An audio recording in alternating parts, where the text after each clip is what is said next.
എല്ലാ പ്രിയപ്പെട്ടവർക്കും നമസ്കാരം. വരാനിരിക്കുന്ന പരീക്ഷകളിൽ ചോദിക്കാൻ സാധ്യതയുള്ള ശ്വസന വ്യവസ്ഥയുമായി ബന്ധപ്പെട്ട ചോദ്യങ്ങളും ഉത്തരങ്ങളുമാണ് ഈ വീഡിയോയിൽ ചർച്ച ചെയ്യുന്നത്. നമുക്ക് വീഡിയോയിലേക്ക് കടക്കാം. ഒന്നാമത്തെ ചോദ്യം: മനുഷ്യനിലെ മുഖ്യ ശ്വസന അവയവം ഏത്? ഒരു ജോഡി ശ്വാസകോശങ്ങൾ. മനുഷ്യനിലെ മുഖ്യ ശ്വസന അവയവം ഏത്? ഒരു ജോഡി ശ്വാസകോശങ്ങൾ. മനുഷ്യനിലെ ശ്വസന വ്യവസ്ഥയുടെ ഭാഗങ്ങൾ ഏതെല്ലാം? മനുഷ്യനിലെ ശ്വസന വ്യവസ്ഥയുടെ ഭാഗങ്ങൾ: നാസദ്വാരം, നാസഗഹ്വരം, ശ്വാസനാളം, ശ്വസനി, ശ്വസനിക, വായു അറകൾ. ഇത്രയുമാണ് മനുഷ്യനിലെ ശ്വസന വ്യവസ്ഥയുടെ ഭാഗങ്ങൾ. ഇതിൽ ശ്വാസനാളത്തിൻ്റെ ആകൃതി എന്താണ്? നീണ്ട കുഴൽ. ശ്വാസനാളത്തിൻ്റെ ആകൃതി നീണ്ട കുഴലിൻ്റേതാണ്. ശ്വാസനാളത്തിൻ്റെ ഭിത്തിയിലെ അസ്ഥികൾ അറിയപ്പെടുന്ന പേര് തരുണാസ്ഥികൾ. ശ്വാസനാളത്തിൻ്റെ ഭിത്തിയിലെ അസ്ഥികളാണ് തരുണാസ്ഥികൾ. ശ്വസന വ്യവസ്ഥയിൽ വാതക വിനിമയം നടക്കുന്ന ഭാഗം: വായു അറകൾ. ശ്വസന വ്യവസ്ഥയിൽ വാതക വിനിമയം നടക്കുന്ന ഭാഗം വായു അറകളാണ്. ശ്വാസകോശത്തെ പൊതിഞ്ഞു കാണുന്ന ഇരട്ട സ്ഥലം: പ്ലൂറ.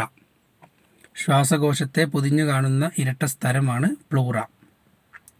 ഒരു ജോഡി ശ്വാസകോശങ്ങളിൽ വലുത് ഏതാണ്?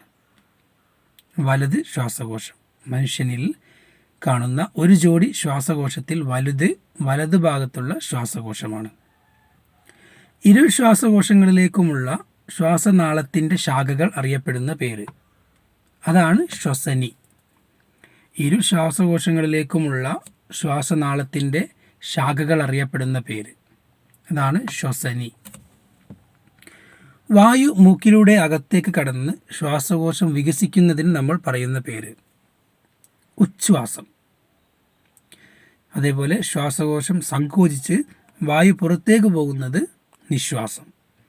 ശ്വാസകോശം സങ്കോചിച്ച് വായു പുറത്തേക്ക് പോകുന്നത് നിശ്വാസം. ശ്വാസകോശങ്ങൾക്ക് സ്വയം വികസിക്കാനോ സങ്കോചിക്കാനോ കഴിയാൻ സാധിക്കാത്തത് എന്തുകൊണ്ട്? ശ്വാസകോശത്തിന് മാംസപേശികൾ ഇല്ലാത്തതിനാൽ. ശ്വാസകോശത്തിന് മാംസപേശികൾ ഇല്ലാത്തതിനാലാണ് ഇതിന് സ്വയം വികസിക്കാനോ സങ്കോചിക്കാനോ കഴിയാത്തത്. ശ്വസനവേളയിൽ പ്രധാനമായും അടങ്ങിയിരിക്കുന്ന ഘടകങ്ങൾ എന്തെല്ലാം?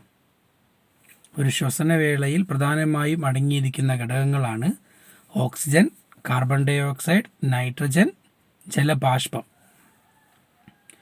മനുഷ്യനിൽ ശ്വാസകോശങ്ങൾ കാണപ്പെടുന്നത് എവിടെയാണ്?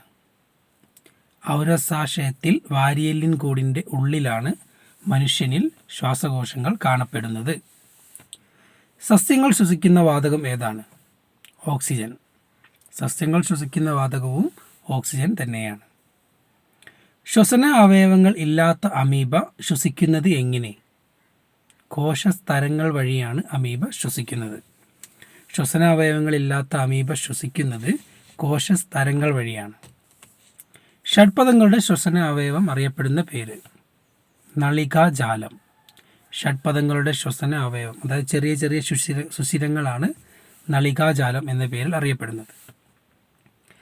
കരയിലാകുമ്പോൾ ശ്വാസകോശങ്ങൾ വഴിയും വെള്ളത്തിൽ ആകുമ്പോൾ ത്വക്കിലൂടെയും ശ്വസിക്കുന്ന ജീവികൾ: അതാണ് ഉഭയജീവികൾ. കരയിലും വെള്ളത്തിലും ജീവിക്കുന്ന ജീവികൾ. ഒരു ഉഭയജീവിക്ക് ഉദാഹരണം തവള. ഒരു ഉഭയജീവിക്ക് ഉദാഹരണം തവള. മത്സ്യങ്ങളുടെ ശ്വസനാവയവം ചെകിളപ്പൂക്കൾ. മത്സ്യങ്ങളുടെ ശ്വസനാവയവം ചെകിളപ്പൂക്കൾ. Thank you.